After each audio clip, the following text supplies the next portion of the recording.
This is a podcast by the News Minute, and you are listening to South Central. Hello and welcome to South Central, a TNM podcast where we put the South at the center. I'm Dhanya Rajendran, your host, and joining me in the studio is the reporting head of the News Minute, Pooja Prasanna. Hello, lovely weather in Bengaluru today. Yes, but it's not been a good start of the day because Pooja has shot a Let Me Explain, which is about the death or rather the murder of the 20-month-old toddler in Kerala, Arshit. Do catch that episode. I think mostly this week we won't follow the cycle. It won't come on Saturday, but it's most likely to be uploaded on Friday itself. But we may have another episode on Saturday too. So do catch both the episodes of Let Me Explain. Last week, I made a very impassioned appeal for subscriptions and a lot of you did oblige. Thank you very much for that. And for those of you who didn't, go listen to the episode and see if you want to become a subscriber. Someone commented saying that you guys asking this all the time is getting very tiring, but we have to work every day, every week. And for that, we do need your help. So yes, it can get tiring for you, but it is a necessity. So please do bear with us. And if you can become a subscriber, please do. Next week, we both are in Hyderabad because we are going to meet sources, people, etc. So if any of our subscribers are there in Hyderabad, do send us a mail, southcentral@thenewsminute.com. also, if you want us to follow something while we're in Hyderabad, do write to us at tips@thenewsminute.com. The email ID is here. Tips@thenewsminute. Tips@thenewsminute.com. We'd be happy to get story ideas from you. Okay, to the headlines, Pooja.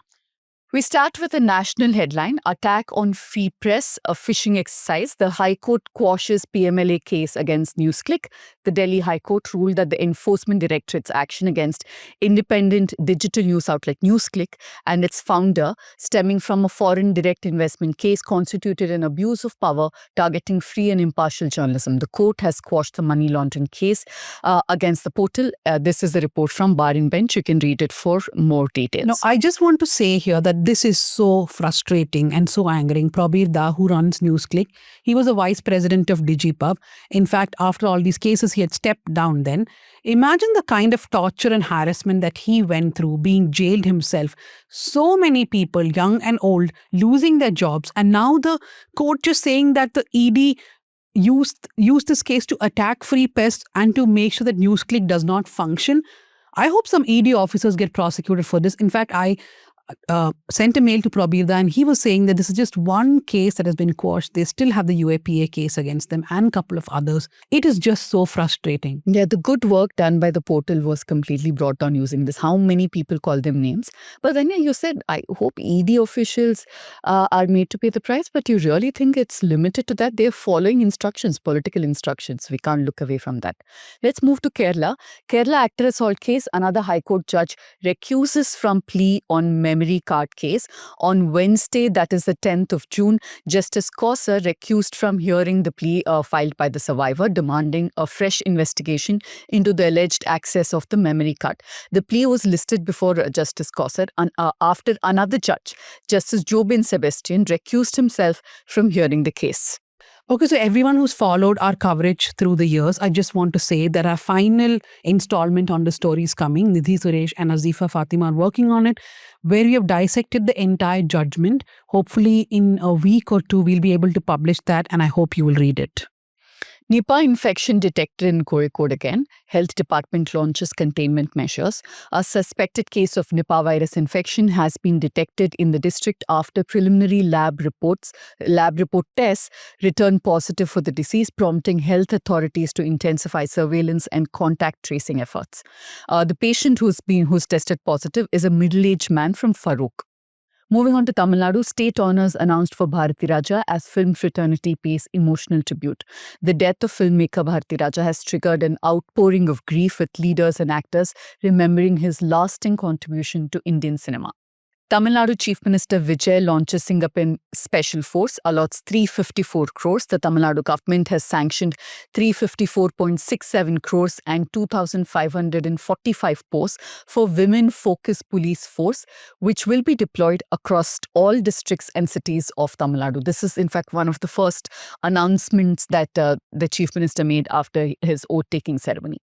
Let's move to Karnataka. Ire at DK Shivkumar as Krishna Bairegowda takes Bengaluru turf route to Delhi. Bairegowda has not yet taken charge of the Bengaluru Development Ministry as two key allied agencies, that's the BDA, which is the Bengaluru Development Authority, and the BMRDA, Bengaluru Metropolitan Regional Development Authority, have been retained by the Chief Minister, that's DK Shivkumar. I kind of see where Mr. Bairegowda is coming from, because if you're given Bengaluru development without these two, it is much like what BBMP was all these days. Different people sing different things and pushes and pulls in different directions. The next headline from Karnataka is very sad and bizarre. Karnataka trader kills wife and son before dying by suicide. Death note blames government's free bus scheme for losses. He's a trader from Mandya district. He strangulated his son and wife and also killed himself in his shop. They survived by a young bride, the daughter-in-law who got married in April.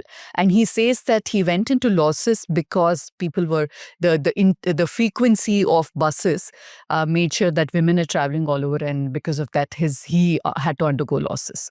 Let's move on to Telangana. Telangana tenant farmers urge Congress government to implement promise and they demand recognition. A report released by a group dedicated to fighting for the rights of tenant farmers in Telangana noted that only 22.8% of surveyed tenants accessed the subsidized urea, while most were forced to buy fertilizer at nearly double the subsidized price. BRS leader mocks CM Revant Reddy for saying Hitler inspired him. Cops want post removed. Telangana police have asked X, which was Twitter, to take down the BRS leader Manne Krishang's post mocking CM Revant Reddy's Hitler remark. They also asked the platform not to alert him, claiming that he could flee or conceal his identity. I want to just add here that Revant Reddy, other than being inspired by Hitler, which is like, oh my God, he thought Hydra is a real thing. He's watched some edition of Avengers or one of the Marvel movies and thought Hydra is Hitler's favorite squad, it seems. And this is a developing story, a political one. Congress member Meenakshi Natarajan moves Supreme Court against rejection of Rajya Sabha candidature. This is, I think, the most dramatic thing that's happened in the recent past. I feel completely undemocratic, right? Like they did not give her time, and this is a private complaint which somebody has filed a case in which she's just accused of not helping her out. I don't know. Even if she had not filed it, the returning officer could have always given her time to return. And imagine here, like the Congress has been pointing on, which is right, Raju Chandrasekhar, many times people have reported that he has not been submitting all his assets, right? But that has never been a problem. Actually, we have multiple stories on that. You can go and read it.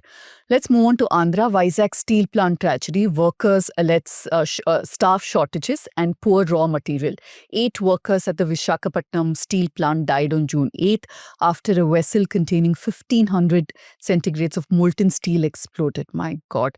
Employees' unions allege that the government had weakened the plant through attempts to privatize it. Yeah, so there are 2 videos, right? One is of this man who's almost going to die. He's submerged and he's done a video. And the other, of course, is Nara Lokesh, the TDP leader and minister, losing his cool at the unions who are questioning him about the government's lack of safety there and the attempt to privatize, etc. In a related headline to the Vizag steel plant tragedy, former Chief Minister Jagan demands AP Assembly resolution against privatization. He's said that there should be a resolution in the Assembly opposing any move to privatize VSP, that is Visakhapatnam steel plant. As his government had done earlier. Yeah. Okay, so that's it for the headlines. Now we move on to the discussions of the day. So today we have 3 guests who will be talking about very unrelated topics. 2 of them about mining and how does illegal mining work. And the next person is a feminist thinker, poet, a Dalit poet. So very interesting conversations ahead.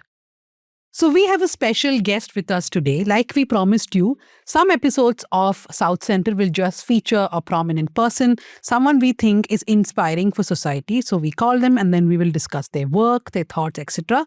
Joining us from Kochi is Alina. She's a prominent writer, poet and feminist thinker from Kerala.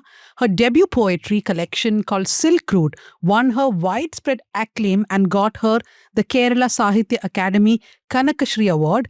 Now, if you don't know her by her name, I'm sure you must have seen her Instagram handle. It's called I See Some Letters. So do follow her there. Alina, welcome to South Central. Thank you. Thank you so much, Dhanya. I'm so happy to be here. Okay, so tell me, if you were to introduce yourself to our audience, I mean, a lot of people would already know you, but for those who don't, what inspired you to become a writer? And that too at such a young age. I think you've been writing for quite a few years. And you've also talked about how, for people from Dalit communities, writing perhaps is one of those tools they've had for a very long time. That is how they've always expressed themselves. So tell us your journey. So I actually started writing when I was in school, when I was 8 years old. I was actually very much fond of stories. So there was this children's magazine called Kalikudka in Malayalam. So every Friday, my grandfather would buy me this Kalikudka.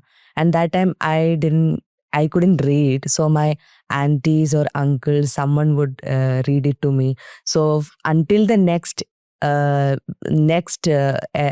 magazine is coming, so everybody will read the same story. So by the end of the week, everybody have these stories by heart. So I was so fond of stories, and then I went to school. So naturally, automatically, I was interested in reading. So, and as a byproduct, I would want to write also. So I remember writing a first poem when I was in fourth standard. I was 8 years old. That was as a part of a homework. So then I thought, okay, I can do this.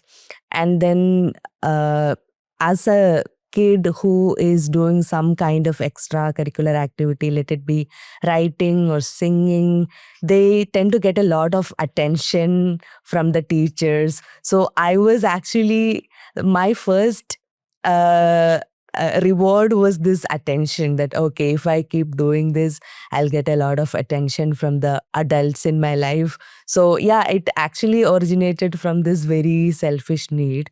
Then I went to represent my district in Kerala school state Kalolsavam when I was in 11th. So I went for poetry writing, story writing when I was in 11th. And then I got like third prize in the state level. So that was actually a very encouraging moment for me, that, oh, I can write, I can keep doing this. The problem that time was I was not exposed to a lot of literature from various kinds of writers. So what I had in front of me was Madhavi Kuti, Gracie,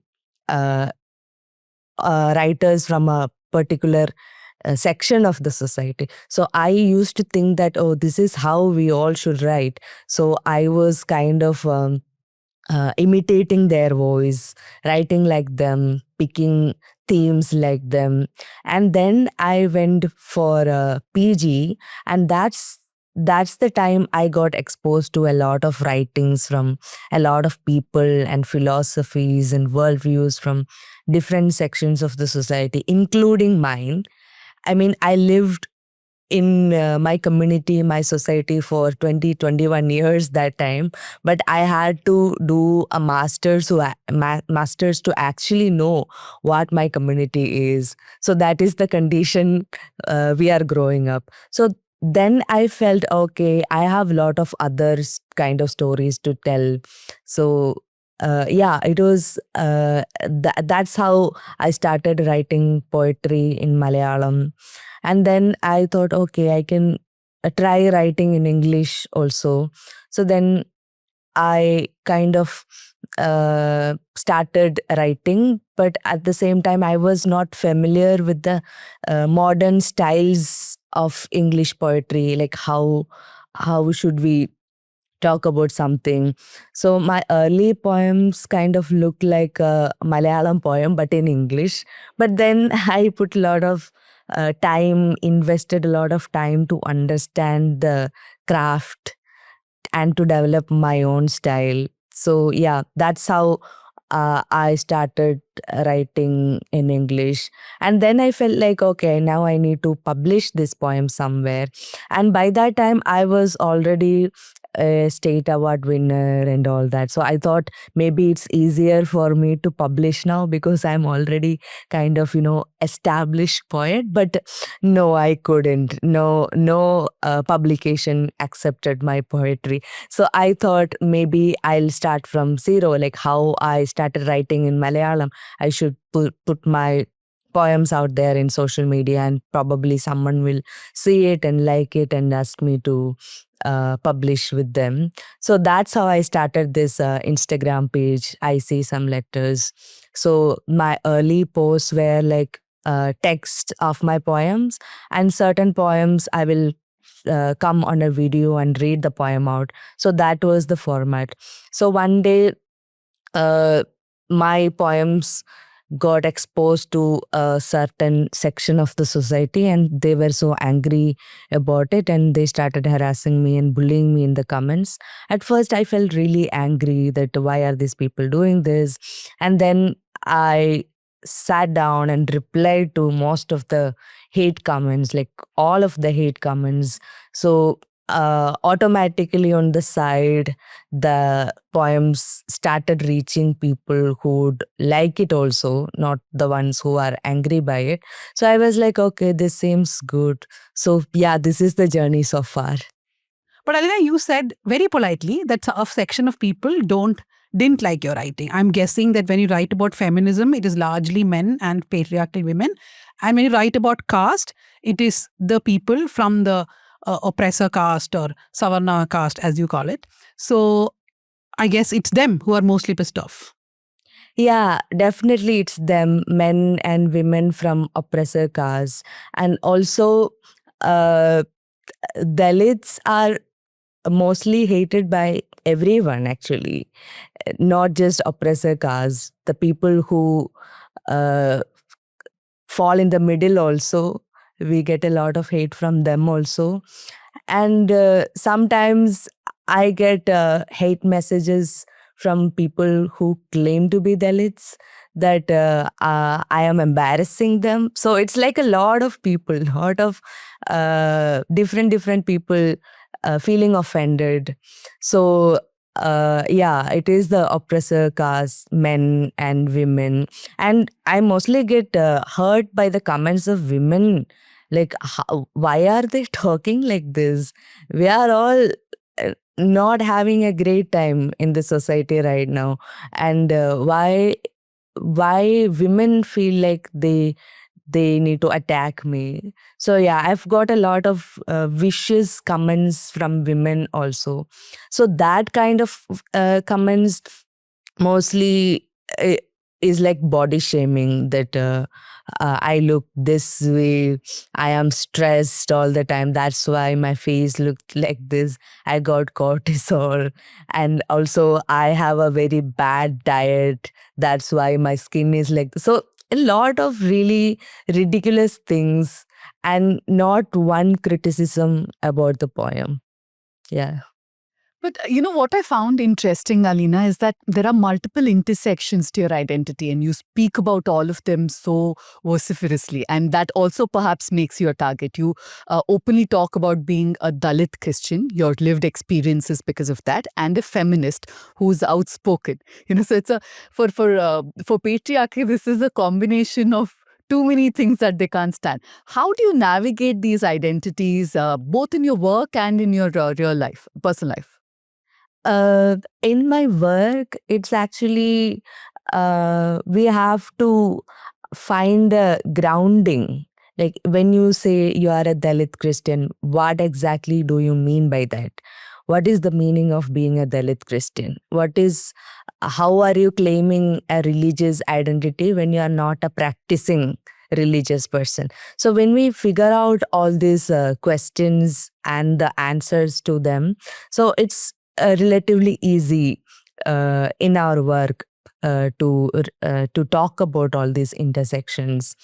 And in real life, we are just living the real life. We are embodying the all these identities and labels. So most of the time, we don't even think about it. We don't have to think about it. So how I try to navigate the different labels is completely embodying them.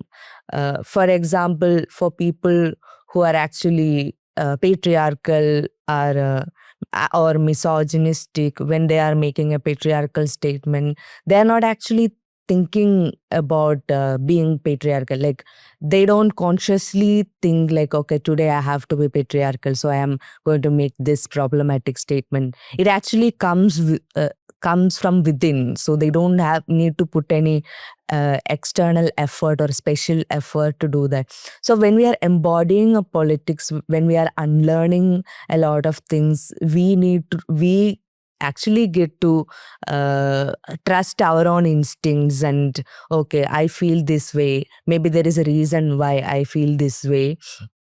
So we can trust our own instincts when we are actually embodying all these identities. So another problem with having a lot of labels like this is that some people uh, may uh, uh, offer their allyship to you, but at the same time they don't like certain aspects of it. So some Dalits may feel like I'm one of them, but at the same time they feel like I'm not one of them because I'm Christian and I talk about Christianity.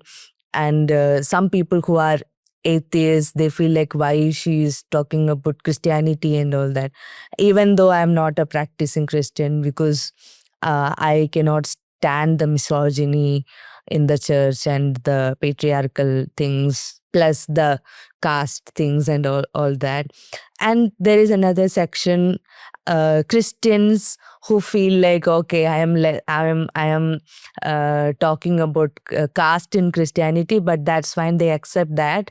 But at the same time, they feel like they can extend their solidarity to me. But at the same time, when I criticize church, they don't like it. So there is like a mix of people who take offense and people who extend solidarity. Yeah. No, I think taking offense is like our national Hobby. preoccupation, hobby. Yeah. And people with multiple identities are like, what is that puzzle that you can never... Yeah, Rubik's Cube. Rubik's Cube. It's like a Rubik's Cube. You can never actually figure it, right? And then you just get pissed off that this cube is not working according to your imagination. So, Alina, in your writings, you talk a lot about your mother and your grandmother, especially your grandmother. You know how you all used to sit and discuss things while peeling jackfruit. So for me, the impression from your writing is that these two women have had a huge impact on how you have turned out to be. Can you tell us how they have? I know your grandmother passed away recently, but they had an impact on your life. Yeah, definitely. Because those women were the only ones I've got for like a long time. So my mother and I are 20 years apart. So when she was just 20 years old when I was born, so she was quite young. And by that reason, she didn't quite know how to like raise a child and all that. So she made a lot of mistakes while raising me and being a mother to me. But as I grew up, I could understand a lot of stuff. Like, she was quite young. When I was in first standard, she was only 25 years old. Like, that's too young. Now I feel 30 and feel like I'm not going to be responsible for a child. But she was taking care of me and doing all those stuff. I don't think it was out of choice, because most Indian women doesn't have a choice in things like this. So it was her, my grandma, all along. And they fight. Me and my mother fight. Me and my grandma fight. So there is a different kind of sisterhood, if I can use that term. So there is understanding, there is love. Yeah, a form of love is there, and a lot of sacrifice is there. Like, how do you deal with a person who is not emotionally that available to you, but at the same time, they will do anything for you. They will do anything to give you a better life, but at the same time, they are not available emotionally. They won't go to therapy, but they have sacrificed everything, but not in the Indian parents sacrifice way, but actually, really, really. So there is a lot of layers there, and I feel like I need to explore all these things if I want to heal myself. And this is the bottom layer, base layer. And also, like I said before, I depend on them a lot for my writing, because they are the ones most of the time finding threads for me. And they will tell us their stories, their workplace drama, and all that. And actually, without them, I cannot know about what is happening in the lives of Dalit women who are rural, who couldn't get an education, who is a manual laborer. So my mother and my grandmother used to be my eyes and my ears out in the world. Yeah, I was watching a video of yours and you spoke about your grandmother's experiences in the church where, she would not be given a chair because she's a Dalit Christian. That identity got carried through and somebody from some other family would be given a church. You also spoke chair. about a chair, sorry. You also spoke about the different kinds of work that would be allotted based on the caste that they originally came from, even though they had been Christians for generations now. What were your observations like when you were a young child? You were going to church at the time. How did you view these things? What kind of an influence did it have on you? Yeah, about my grandma not getting a chair. It's very subtle, actually. You will get it only if you observe too keenly. So the chair thing, I still remember noticing this. So if my grandma is going to the church, if there is a chair, she can definitely pull it out and sit. So this incident happened in a prayer meeting in a house, someone else's house. So my grandma, me, my mother, we all went, and we are there and standing talking to the host who is conducting this prayer. And it doesn't occur to them that my grandma is an old woman and she should be given a chair. It doesn't occur to them that easily. But another grandma from another community is visiting, then immediately they have this thing, oh, we should be showing respect to this grandma. And then they immediately pulled a chair, immediately given a glass of water. But they don't have the same sense of respect towards Alina's grandma. So that is the subtle nature. If my grandma is asking for, do we have a chair? Then definitely they are going to give a chair. It's not like they would say, oh, no, you belong to this caste, so you should stand. No. In Kerala, it's more subtle and more embedded in everyday things like that. And another thing I noticed from a young age, that time I couldn't quite understand the implications of it. When I was a teenager, I was one of the younger teenagers. There were teenagers, girls who are older than me, and they used to do a lot of mischief in the church. Mischief as in they will talk to boys, they will pass their phone numbers to them. So that was the time when this SMS things were very popular among young people and lovers, young lovers. That are the kind of mischief they would do. And I was a kind of person who mostly keep to myself. I don't talk to boys. I don't do anything bad. Like, I was a very pious, meek kind of girl.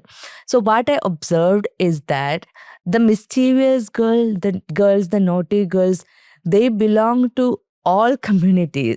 Like there are oppressor caste girls, Dalit girls who are doing this thing. So every blame for everything will go to the Dalit girls. So I have heard someone say that, oh, these girls, they belong to this caste, so they are going to show the nature of that caste. So it wasn't an oppressor caste person who said this. It was another Dalit man who said this. And it was so sad by that, because if a group of people are doing a thing together, so if it's a bad thing, the Dalit girls will take blame for it. If it's a good thing, the Savannah Christians would take the credit for it. So blame for us, credit for them.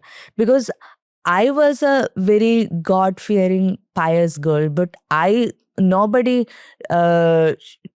pointed at me and said that, oh, she is a representative of Dalit girls. All Dalit girls are pious and meek and all that. But one Dalit girl is giving love letter to a boy, then she suddenly becomes like, oh, all Dalit girls are like this. This is the nature. So these are the small things I noticed. So another thing is that, so in the church, sometimes we'll have a lot of babies in the church. And I was a child. I was also like really interested in playing with the babies. So there was this one particular baby who used to come on most Sundays. And then I would just pick the baby up and play with the baby. And one day, one auntie from the church, and who's also Dalit, who told me, like, why are you like taking care of this baby all the time? Like, is their mother going to take care of your baby? So they belong to a different caste. And I was like maybe 14, 15-year-old. But even that time, I couldn't imagine that oppressor caste auntie taking care of my baby. Like I can't imagine that scene at all. So I was like, okay, yeah, this actually makes sense. Like I am helping them. Just because I love playing with babies, I'm actually helping them out by taking care of the baby for like a few moments. But I don't think they would do the same for me. And all these things, all these realizations actually stung a bit, but also we were made to believe that caste system is a thing of the past, and the people who practice it now, they are particularly evil, they are particularly backward. That's why they are practicing it. But caste system in general is gone. So that's what we were made to believe. So yeah, so we used to think of these instances as little anomalies in an otherwise perfect world. But one thing I saw from one of your videos that really struck me is how you spoke about how everybody else can look at your caste except the state. The state just pretends like once you convert to Christianity, there's no caste. But another thing I wanted to just talk about a little bit is you spoke about how there is, as a Dalit Christian, you have a cultural identity, but also a political identity. Tell me how you deal with this in your writing especially, and also on Instagram, on social media, how you speak about this so it reaches more people. Cultural identity, it is very interesting to explore in the writing. So there were stories I've heard from my family that when my great-grandfather was passed, so that time they were Christians, but also some part of the family was still in touch with the ancestral worshipping methods. So when my great-grandfather was passed, some members of the family wanted to do rituals in the indigenous way for the soul. They said capturing soul with a coin or something. But my grandfather and everybody else kind of really opposed to it, because we are Christians and we cannot do such a thing. But then one Sunday, the other parties decided to do it anyway, because on Sundays the whole family will go to church and nobody would be here and they have enough time. So they started doing this ritual at our house, but they couldn't finish it. Our grandfather and the other family members came on time, so there was like a lot of fight happening between these two people. But I was thinking, where did their soul actually go? Like, what happened to my great grandfather's soul? Was he in the Christian heaven, or did he rejoin his ancestral spirits in the ancestral realm? So these things are very interesting to actually explore in the writings. So there is also another fear of ancestral spirits, which is like very subtle in the family, that since we don't do anything to calm the ancestral spirits down, like because we are Christians, we are not allowed to do that at any cost. So there is this a small thread of fear that what if they are angry with us? But at the same time, as a Christian, you are not supposed to believe that the ancestral spirits exist, because it is against the Christian theology. So there is this push and pull, what to believe, what not to believe. And also the songs of Dalit Christians, which directly and indirectly talk about the realities of caste, the devotional songs. Like there are songs which treat the untouchability and the experiences of past slavery and compare it to sin, like being in a downtrodden experience. That is a sin, that is a compared to living in a sin, and then God became a light in their lives. Then they broke away from all the difficult stuff, and then they became uh, they became good people now or something like that. And also they believe that the things are much better now compared to their childhood or their past. Things are better now because they pray. That's what my mother believes. So the cultural identity is actually very interesting. And also the political identity, when we talk about it, okay, existing, living as a persecuted minority in a country like India, it's definitely political. Even if you practice or not, you are considered a Christian and a believer of the cult religion, believer of a desert cult and whatnot, missionary mafia looking to convert people. So no matter you believe in church or believe in a God in the sky, you are a Christian. You are going to be treated as such also in this country. So yeah, that's definitely is political. At the same time, 70% of the Christians in this country, they do not come from oppressor communities. They come from oppressed communities. So that adds another layer into how Christians are actually treated in this country. And also another interesting thing I noticed in Kerala Christians is that more than half of them are actually oppressor caste Christians. But when them or their Instagram content or whatnot reaches the North Indian crowd, so they have this internalized idea that any a person who believes in Christianity could be a person from the lower caste. So Malu Christians get treated like they are one of the lower castes, and they kind of get really frustrated over it. And they talk about their St. Thomas legacy and all that. So yeah, there's a lot of layers, and definitely being a Christian, being a Dalit Christian is a political thing also, no matter you believe in it.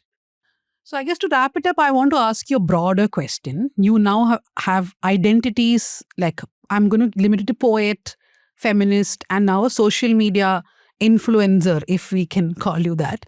So how do you sort of prioritize one, and how has social media changed your life? Because that is where you are waking up and then deciding, I'm going to put something profound today. I was reading your carousel the other day where you talked about how Savarnas have this one image of how a Dalit person should be, right? And I'm sure a lot of people reading it are just not at all happy with what you've written.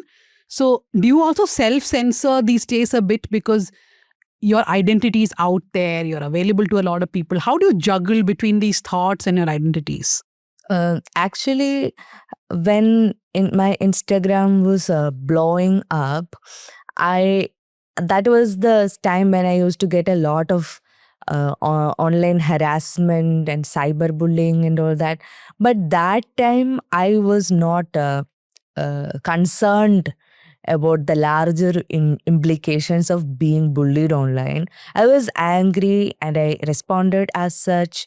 And then I feel like now I am getting the after effects of being cyberbullied for a long time. Now I feel certain feelings when I am putting something out. I kind of censor myself. Like, is it gonna make people attack me again? So but it doesn't stop me from posting it anyway. But there is a lot of internal auditing happening. Like, is there any chance this line could be misinterpreted? Is there a chance that someone would take it in the wrong way? So I do a lot of internal censoring before putting it out. And after putting it out, I don't read the comments nowadays. I don't, because it's getting too much. It's affecting me. That time when it was rampant, it did not affect me at all. But now, after a year, I'm slowly actually going through the consequences of it. But Instagram, social media in general has been good to me. So I could meet poets from the community from different states. So we could start our poetry collective, The Reserve Compartment, with Abhijit Khankar from Mumbai, Gautam Vegda from Gujarat, Daniel Sugamar based in Bangalore. So we could do 3 shows so far, and we are doing another show in Chennai in August. So all these things happened because of Instagram. And without that, I couldn't have done so many things. But the problem with people from marginalized communities being so visible on social media is that the visibility do not give us the tools to protect ourselves from harm, actually. Imagine you're an actress and you got like 1 million followers. But being an actress or being a skincare influencer or something like that, the visibility will also give you money and a lot of other benefits, which you don't even need to look at the comments yourselves. You can hire people. So, but at the same time, people like us, if we are subjected to a lot of visibility, the visibility itself doesn't give us the tools to actually fight against the harassment. So we will be more isolated, more exposed to violence. But still, at the same time, it's good only because it is the only place where we can actually put ourselves out without any kind of editorial gatekeeping. We can express ourselves and we can make many things happen. So without social media, I wouldn't even get a lot of opportunities to actually become a writer. Like, I would have written things, but being a writer, being published and all these things, without social media, I couldn't have done that. So yeah, so this is my relationship between visibility and social media. No, I think though the flip side, of course, of being exposed is the threats and the abuse and all that. Your posts or whatever you put out is also opening the window for a lot of others to understand things, right? You are now available to a larger population. I think that's the good thing. It's just how we take the feedback, I guess. We have to isolate ourselves from some of the feedback. On Twitter or X, what I do is I mute everybody. I don't block them. So I want them to suffer me, but I will not suffer them. On Instagram also, I now mute people, but I want everybody to see me. So I don't go block. Have you muted me on Instagram? Maybe, I have to go and maybe. check. I don't see you these days. Maybe I have. But I think this is hands down one of the most fascinating conversations you've had on Yeah. South Central. And I more think power to you, seriously. One final thing I want to ask. You have such profound thoughts and you are quite popular on social media, but I don't see you much in the Lit Fest in Kerala. Is that a choice that you have made, or is it that people are just, there are other people to call according to them? It's not by choice. I usually never get invited by any of the lit fests that are happening in Kerala. So there are like multiple explanations to it. First one being that publishers are actually inviting the authors. Like if you have a publishing contract with them, or if you have published with them, the publishers are trying to promote their books. So if you are not tied up with them, they are not going to promote you. That is one explanation to major literary fests. But there are also smaller ones and not put together by a corporate publishing company. There are smaller ones put together by people, but none of them invite me. I feel like while conducting the literary fest, people are trying to showcase as much as boxes, like how many boxes can you tick.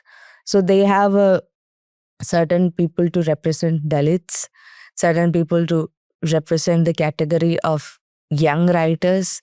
So someone who doesn't belong to, or someone who ticks a lot of boxes, they already have a set list of people. So if you look at any literature festival, in the young writer section, you'll meet the same kind of people in every literature. In Dalit writers also, there is a same kind of people. So I feel like I don't have that kind of friendships or connections in Malayalam literary circles. Maybe that's why they don't invite me, or they don't remember me that time while they are sending out invites and all that. So yeah, this is definitely not by choice. And it's been like years I haven't attended any Malayalam lit fest. But I have gone to other places outside Kerala after starting writing in English.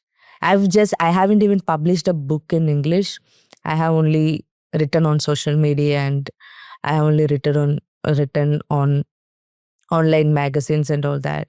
But I have published a book in Malayalam, and I have won a state award for it. But just by publishing things on social media in English, there is like large gap on how I am treated in Kerala and how I am treated outside.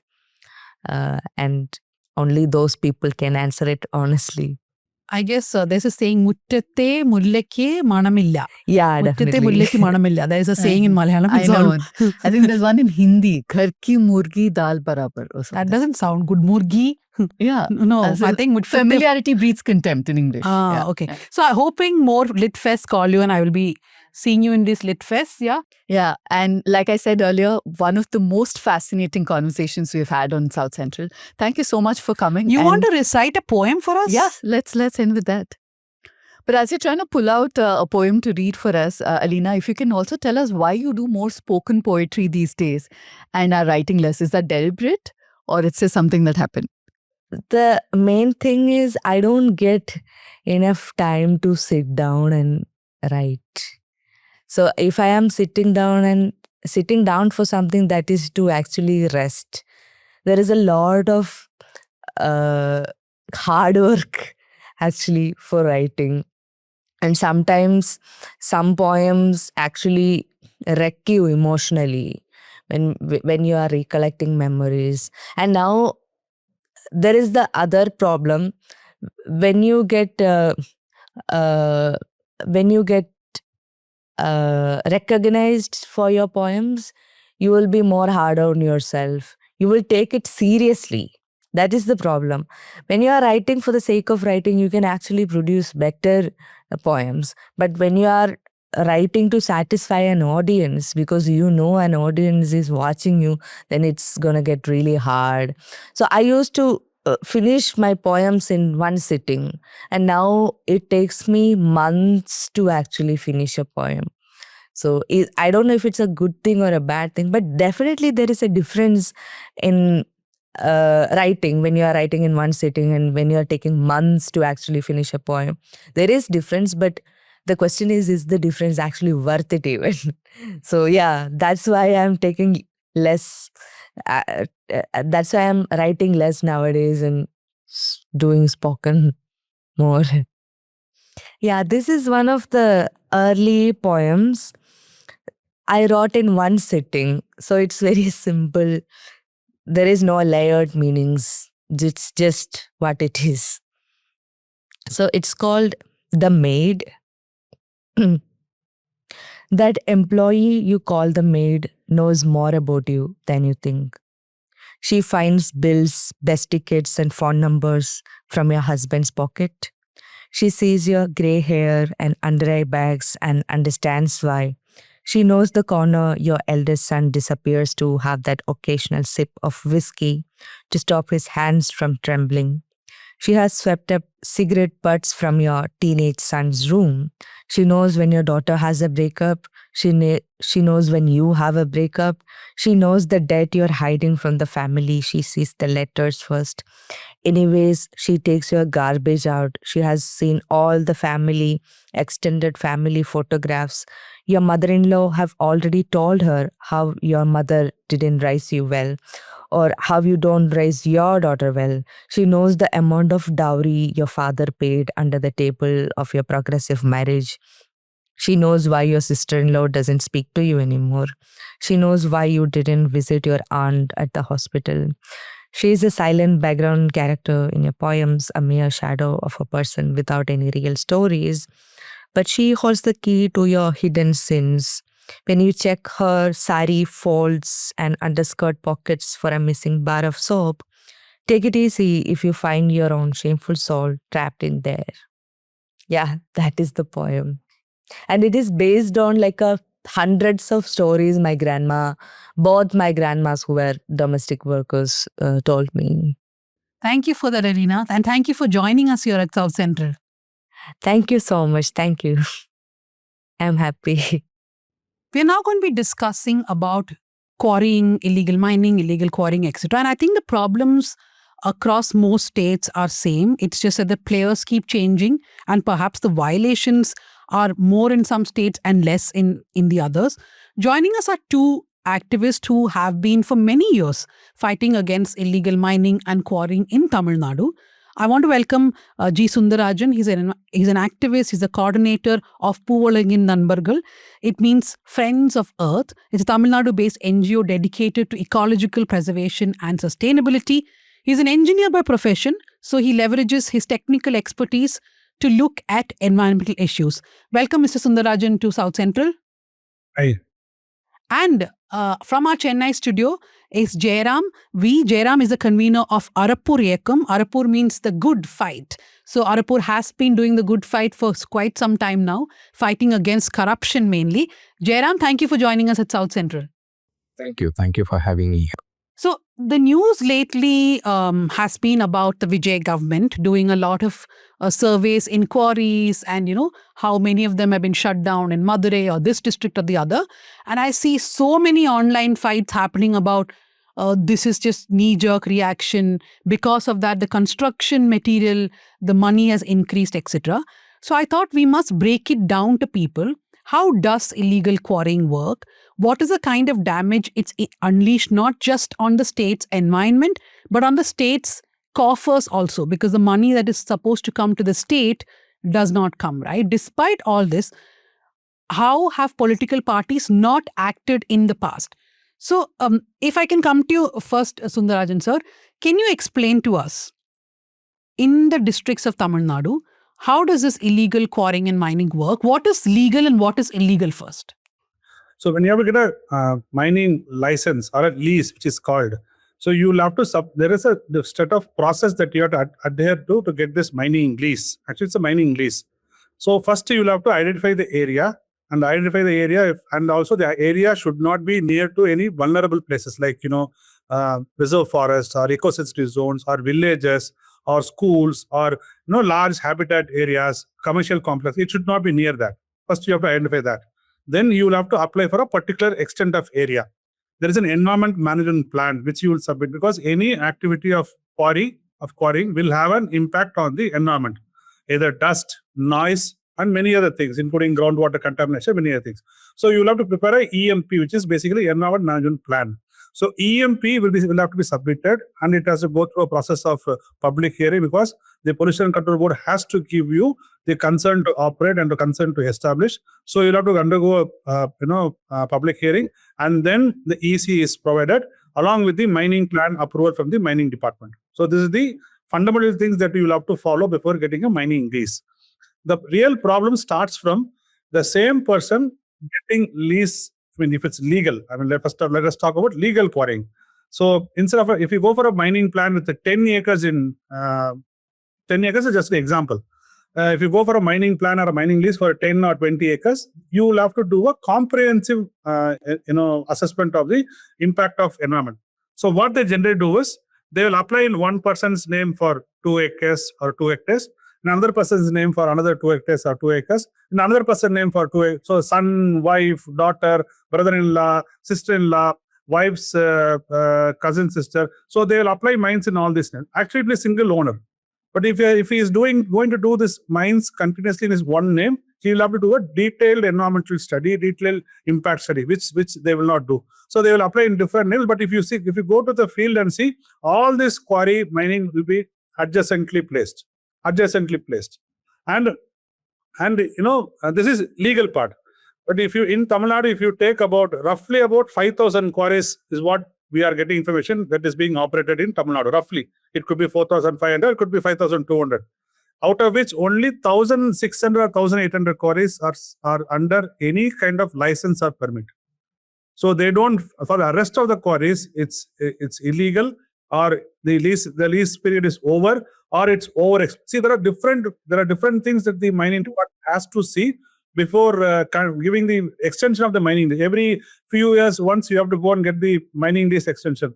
Last government itself, gave a uninterrupted license period if you have a certain extent of area. That is itself mistake, because if you give uninterrupted extension of the mining lease, you will have no control of what is happening there, what depth they are going. See, in a mining, you are supposed to do a step cutting method. In most of these quarryings, they go for vertical cutting method, which will make this area landslide prone. So all these are issues, confronting I'm only saying the larger issues. There are many issues underneath. I'm only saying the largest. So this is how generally a mining plan or mining lease is provided in Tamil Nadu, and this is what is happening with the mines in Tamil Nadu.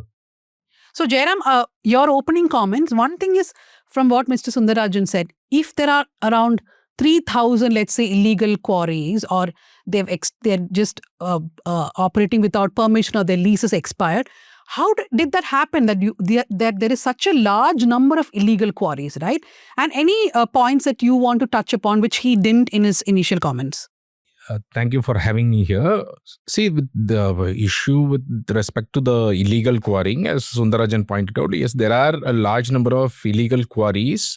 So what would have happened is that many of these quarries would have got license in the past.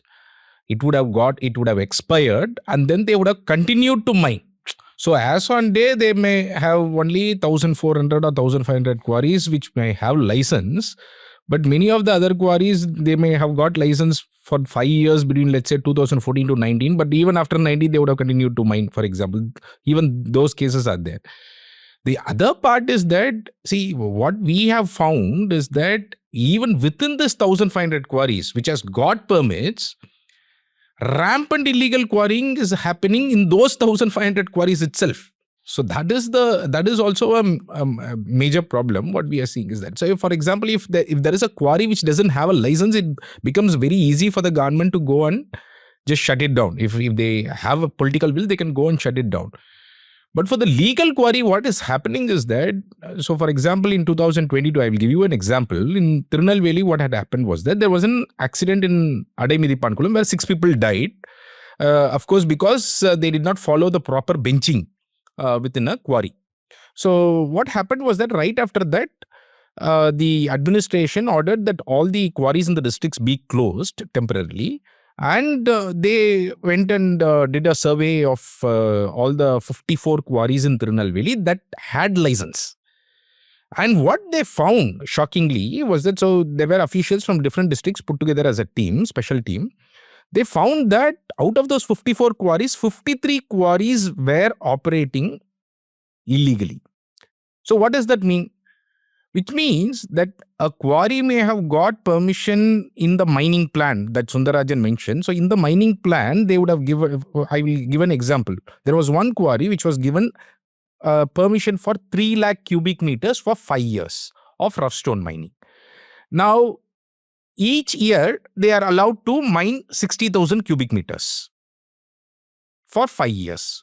Totaling to 3 lakh cubic meters. What happened was that when this survey happened, when this search happened, it was only 1.5 years. They were only 1.5 years into their leasing period. Now, at that point of time, they were allowed to mine at the max 1 lakh cubic meter. That's all, as per legal terms. But when they went and checked, they found that they had mined 6,78,000 cubic meters.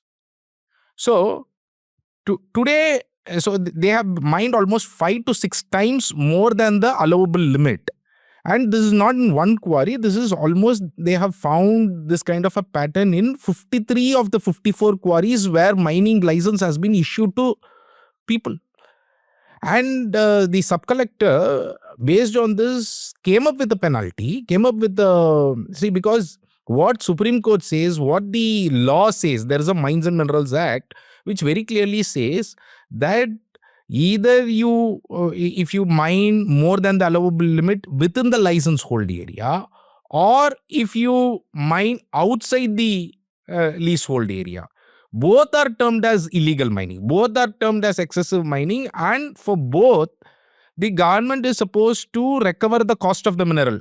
Or if the mined rough stone is there, they are supposed to confiscate that. But what had happened, so in fact, in many of the illegal, outside illegal thing that happens also, in this, what they have found was that if a person had taken a license in his survey number, they had also mined in the nearby government Porambok land. So in the nearby government Porambok land is taken as what Sundarajan mentioned as without license, operating without license. Now, for the area where they have got the license, they may have got the license, but they have operated more than the allowable limit in their area. So both has happened. So for this, the sub-collector came up with a penalty of almost 262 crores. 50 lakh cubic meters of rough stone of excessive mining happened just in 24 quarries in one taluk, Radhapuram taluk of Tirunelveli.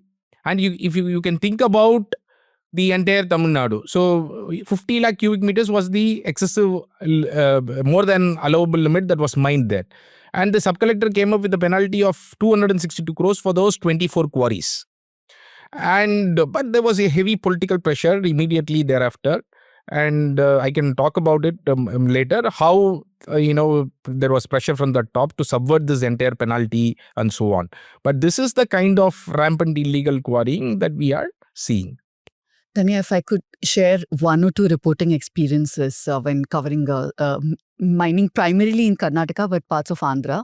One thing that I noticed is in Ballari, which is a district bordering Andhra, we saw that when we'd gone in 2010 and 11, they had altered the boundaries of the state itself to make sure that their area of mining, the license given, is increased.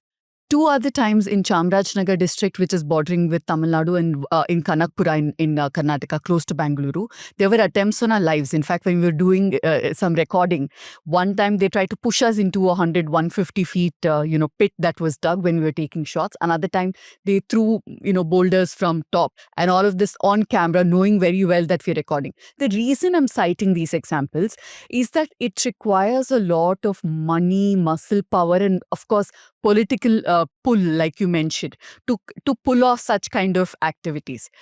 Tell us how that process works, and how all of the nexus between everybody who from bottom to right on top. We'll begin with Jairam. Yeah. See, I think I can continue what I saw in Tirunelveli, because there we very clearly saw how this nexus worked. And so right after this collector closed down that quarry, in fact, what you are saying is true. I mean, most people in Tirunelveli, they were very, very afraid to raise this issue. In fact, we got to know about this issue when we did our RTI session. So people said that, all these quarries have been closed, but they were immediately reopened in 5-6 months.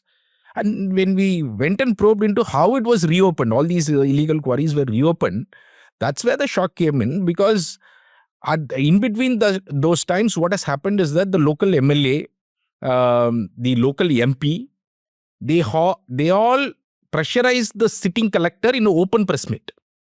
So there was a press meet that happened where, press people asked the collector, when are you going to reopen the quarries?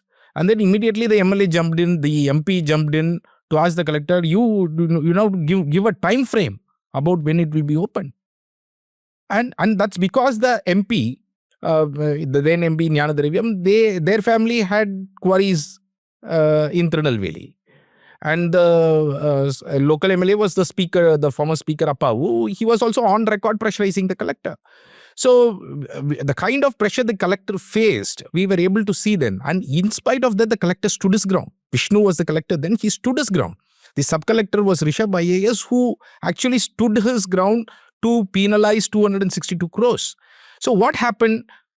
They found that, nothing could be done locally. Then the pressure came from the top, where they changed the mining commissioner itself. The mining commissioner was replaced. He came in and he reduced the penalty from 262 crores to 13.8 crores. So if I have to say that, for example, I can give you an example of one quarry which was owned by a DMK stalwart locally. He actually mined 5.5 lakh cubic meters in a land nearby to what license was given to him. It was given to him as a particular survey number. In the neighboring survey number, he has mined 5.5 lakh cubic meters and he was penalized 28 crores by the sub-collector. That penalty was reduced to 1 crore. So you can look at the kind of muzzle and money power that the people use to pressurize the officials to reduce the penalty. There is a common cause judgment which very clearly says if there is excessive mining, 100% of the cost of mineral must be recovered. You can't do anything less than that. Now, this mining commissioner says that illegal mining is for areas where they have mined outside the mining lease area. But any excessive mining that was done within the mining lease area, this rule does not apply is something he writes. And this was against the Supreme Court order. This was against the Rule Mines and Minerals Act 21(5), which very clearly states that anything more than the mining lease allowable limit is illegal mining. So this had happened, and right now, of course, we had appealed against it. And right now we hear that there is an order to reverse that mining commissioner Jayagandhan's order. Sundarajan sir, so I was reading an article by Ilango and Rajshekaran on the front line. This is after Jagabar Ali was killed in Pudukkottai. My colleague Shabir Ahmed had covered it quite extensively. Jagabar was a whistleblower who was standing against illegal mining and quarrying, and he was killed. He was, run over by a tipper lorry. Now, there was a Department of Geology and Mining survey which was done in that Thirumayam Revenue Division. And they found that in that revenue division, there were 36 quarries with permission, but there were many illegal quarries. They also find that 250 crore is what the government was losing by way of royalty in just Pudukkottai district. So, one other angle of this is that the government is also losing a lot of money. But despite that, the government does not step in many times because the money is being made by politicians, as Jairam was saying, right? Yes.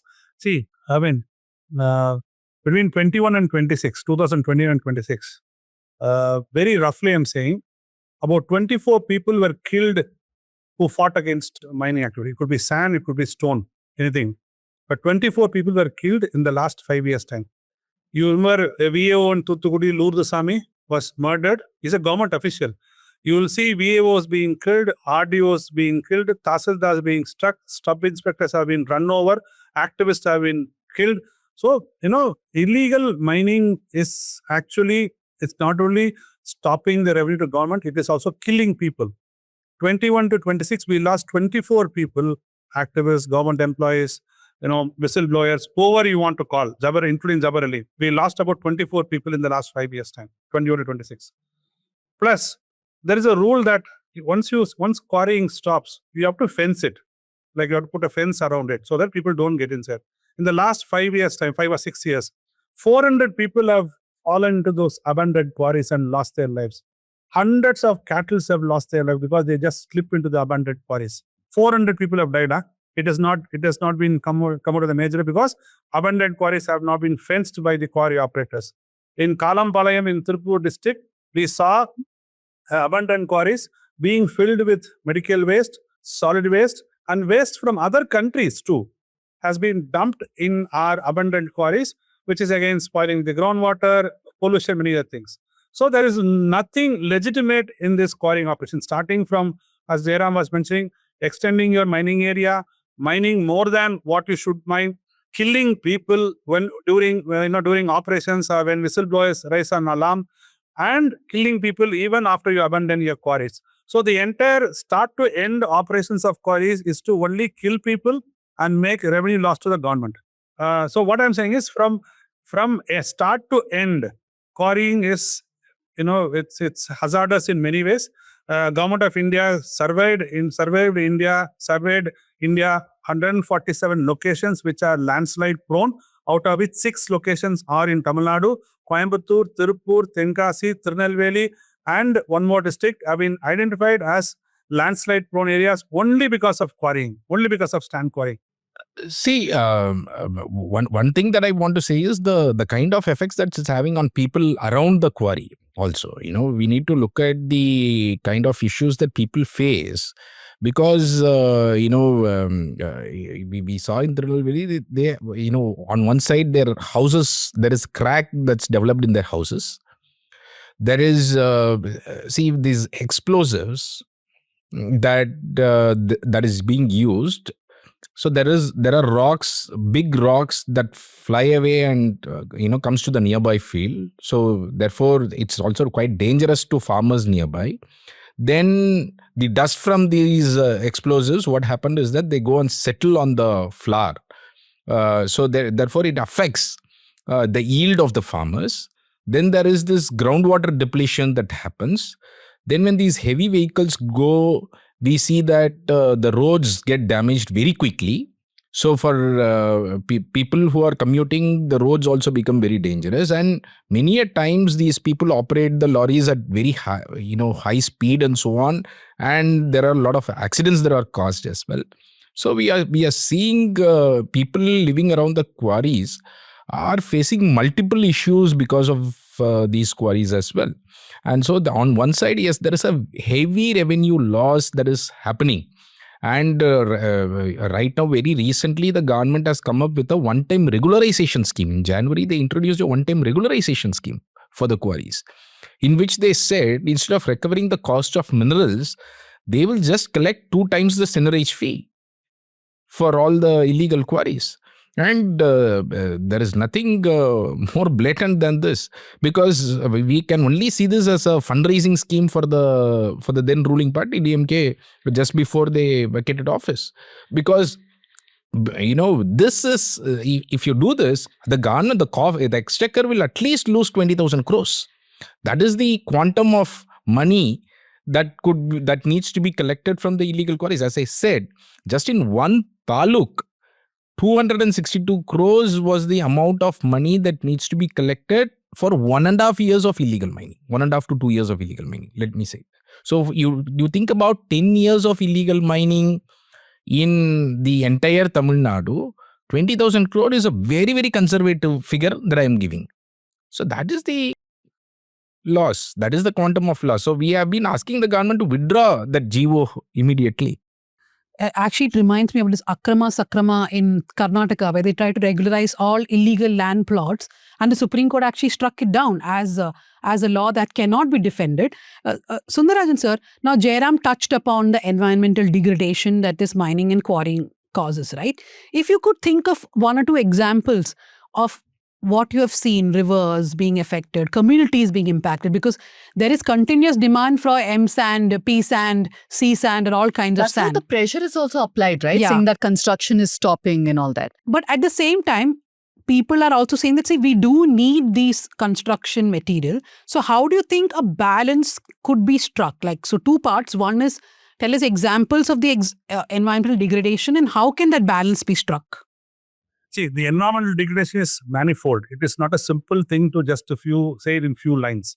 Noise pollution, dust pollution, groundwater contamination, houses getting stumbled, cracks, and many a village, farms getting affected because of the dust that goes and falls on the. Actually, you're supposed to keep watering on the mined material so that dust does not flow. Nobody follows that.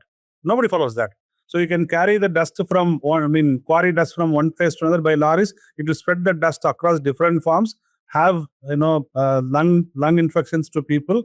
Your drinking water sources get contaminated, your fields get contaminated. It becomes a vulnerable zone because of continuous mining, blasting. That hillock becomes landslide prone. So these are all environmental challenges or degradation that happens because of quarrying. In any quarrying, sand quarrying, or for M sand or P sand or regular river sand quarrying, it has a very huge impact on that. Plus, since these contractors are flushed with funds, they create caste tensions in a village. So when a village opposes a particular quarry because of the noise, because of the pollution, because of the dust, what they try to do, since they are flushed with funds, they call the dominant caste people, give some money to them so that the people who can muster their courage in the villages, show their caste dominance, create a lot of caste atrocities in the villages, because these caste groups are funded by the money that is got out of illegal mining. This is happening across almost all villages that are adjacent to a stone quarrying mine in Tamil Nadu. You can go to different villages. This is completely happening. And as I said earlier, these abandoned quarries are being used as waste dumping yards. So in Tirupur, Kalampalayam, they even dumped waste from other countries without any check. Nobody checked that. So other countries' biomedical waste, medical waste, chemical waste are being dumped in abandoned quarries. So it is bound to have an impact by leaching. It is bound to have an impact in the groundwater, in the streams nearby. The streams goes to river, and the people drink water from the river. So it's a huge environmental degradation because of this quarrying, especially unchecked illegal quarrying. Okay, how do you find a balance? This is what we have to try now. See, when the present government minister went and surveyed few quarries, ordered few quarries to be shut down, illegal quarries or quarries which have mined more than their permitted limit, there's a hue and cry from the construction industry that the prices have gone from 3,000 to 3,500, from 6,000 to 8,000. So this is a pressure tactics by the mining mafia. Both the quarry owners and the lorry owners both work in tandem, both work hand in glove. So because the quarry owners lose their money because the quarrying is not allowed, lorry owners lose their money because the quarry material is not transported. So this is a mafia jinx. So the first step is stop taking natural resources to nearby states. What stops you from that? When India is a country, there's a saying that India is a country, you should be allowed to take resources from one state to another state. I'm not denying that fact, but why don't you control and stop? If there's a quarry in Kerala, let it mine and give to the state of Kerala. If there's a quarry in Tamil Nadu, let it mine and give the quarry, produce to states in the Tamil Nadu state. Let that state resources be used there itself. So first step is to ban transportation of raw material. Mostly it is operated from Tirunelveli Tenkasi district. Mostly this illegal mines that operate in, as Jairam was mentioning, out of 52, only 51 were illegal. So they are operating in Tirunelveli district. So because it is closer by district to Kerala, when you cross the checkpost in Ariyankavu or in Puliyarai, you can see hundreds of lorries standing there, continuously day in and day out, quarrying, taking this natural resource to nearby states. But you will not find one lorry in the reverse direction that would carry natural resources from Kerala to Tamil Nadu. You will not find one. What you will find, the lorries that take illegally the sand and stone or quarries that take from natural resources from Tamil Nadu to Kerala, when they come back, they will take medical waste and solid waste from Kerala and dump it in Tamil Nadu. You could see a lot of cases like that. In the NGT also took that case. So first step is to ban the transportation of natural resources from Tamil Nadu to other states. That is one. Number two, undertake a comprehensive study on the overall impact of all the quarries in Tamil Nadu. And claim, the constitution is clearly saying polluter pays. You and I should not pay. Polluter pays principle is there, and it is 100% compensation. It is not that 50% compensation. All the money that has been illegally mined or quarried has to be retrieved back from the quarry owners. The government should do this. If we stop this transportation of natural resources to other states itself, our recommend is very, very low compared to recommend of Kerala, Karnataka put together.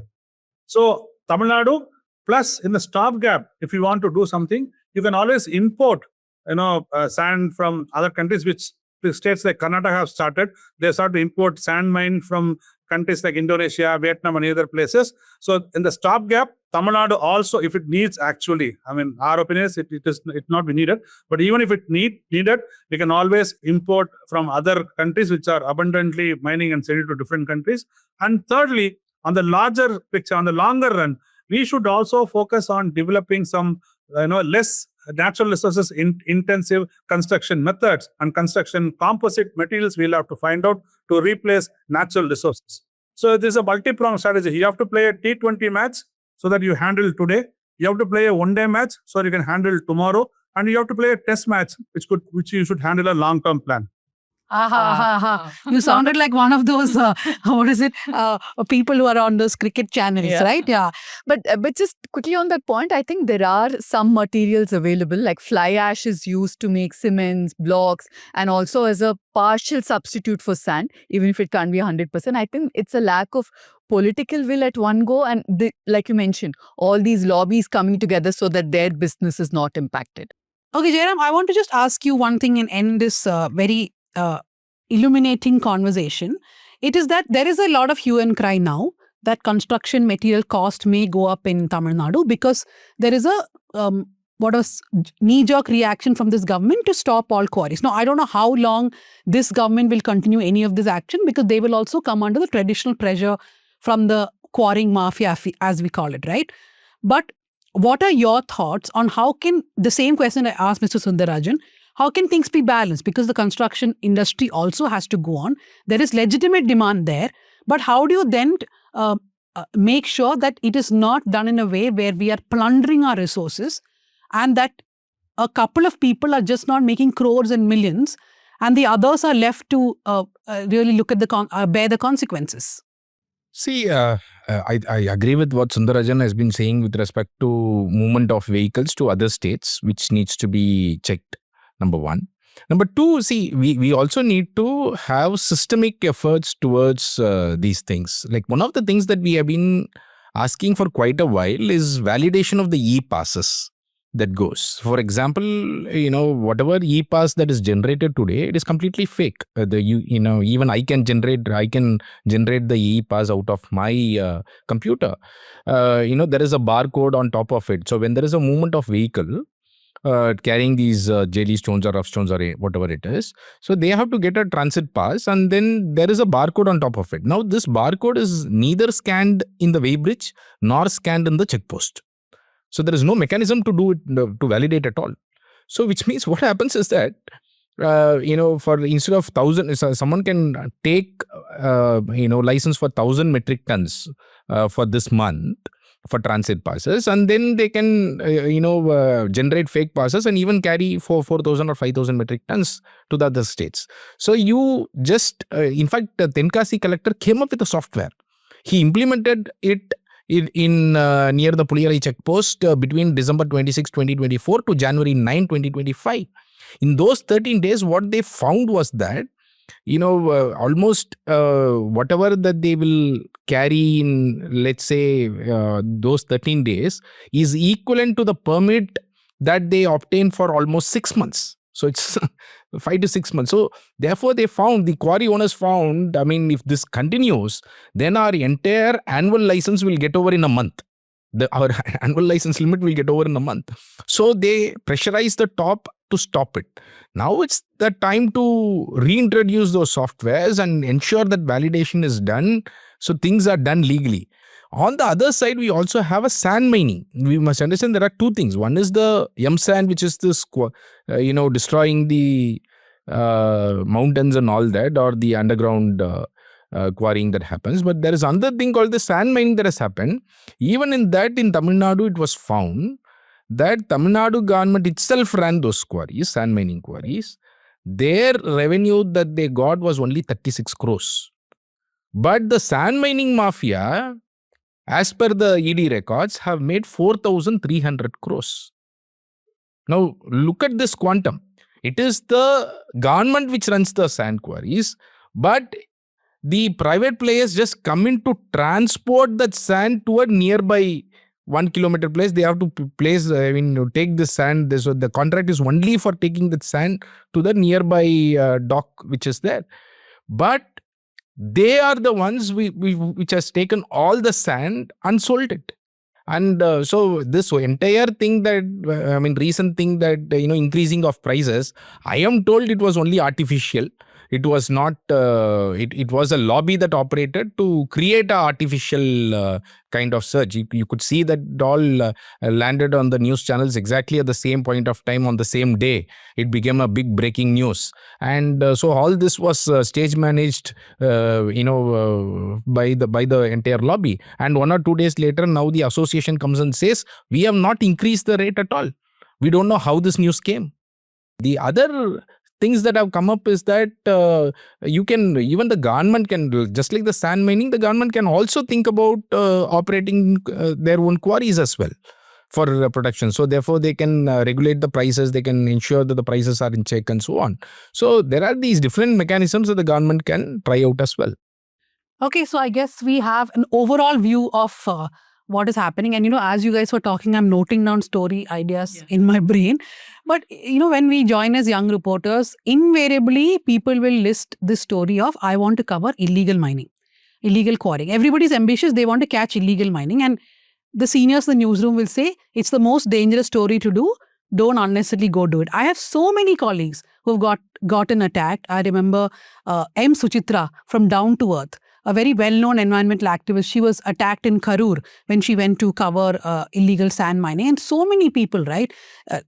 Not just whistleblowers, but even journalists doing their job. So anyway, thank you very much, both of you, for taking time out. And please continue the good fight. Yes, there will be some anger saying, so much of activism, where is real development? But don't give up. Be there fighting on behalf of all of us. Thank you very much for that. As we wrap up the show, you have to give recommendations of a book or or a series or something that you watch for our audience. We'll start with Pooja. Pooja, what is your recommendation? So my recommendation is TEDx talk by Alina, who was a guest earlier.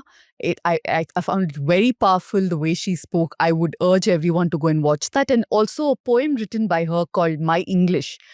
I thought that addresses issues of class and caste so well.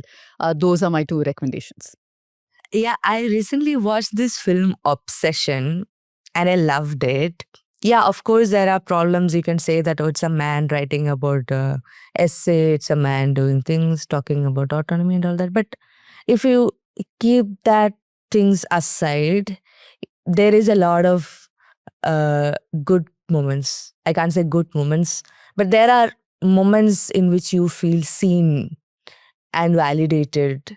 And it's category, a loose category called incel horror that people are trying to define it. There are a lot of movies coming in that genre. Like men's entitlement itself is a horror. I feel like a lot of people can relate to that. So yeah, that is my recommendation. Jairam, you have recommendation? Well, my recommendation. So I didn't think about it, but so first I will recommend my own book because we have documented the last 10 years of work in a book called Ooyalellam Oru Prachanaya. So it's on Amazon and everywhere. So I request people to buy it, of course. And when I came into social work, I got inspired by the writings and speech of people like Sainath. So I think that is everyone loves a good drought. It's a good book to start with for people. So, one is please get all the books published by Pooja like in Nanbargal. It talks about the environmental issues. But I would personally recommend a documentary in HBO, which is titled Fukushima, a Nuclear Nightmare. It's a documentary in HBO. Please watch because recently Chennai has got a feather in its cap of going to host 3 fast breeder reactors in the immediate vicinity of Chennai. One prototype and 2 commercial fast breeder reactors are going to come near Chennai in Kalpakkam. So please watch Fukushima Nightmare in the HBO documentary that has come up recently. I will check my Tamil now because Jairam said his recommendation is the book which says Ooyalellam Oru Prachanaya, which means is corruption really a problem in a sarcastic way? I think I'm right. Okay. My recommendation is an investigation by Alt News from Bengal. It's about a town which polled 97% of votes for the BJP. Basically they've done a story from a booth in the Rajhat Newtown constituency. 97% of votes went to the BJP in this Muslim-dominated booth. So they went from voter to voter and they're like, we didn't vote for the BJP. We don't know how the BJP has got so many votes. It's a very nice investigation to read. So please do read that. It's on the Alt News. And as our support to NewsClick, I want to recommend that site itself. I think more of you should check out the stories done by NewsClick. They've always supported people's movements, and I think that is why they face the wrath of the government. Some relief for Prabir, and I hope all the other cases against him are also shut sooner or later. Thank you very much, Mr. Sundarajan and Jairam, for joining us. Thank you to my producers, Megha Mugundan and Jasim Ali, production assistant Ajay, Nitesh, who's helping us with the studio in Chennai, Sukanya Shaji and Ria, who does our socials. Every week, catch us on South Central and tell us what you would like to discuss. Write to us at southcentral@thenewsminute.com.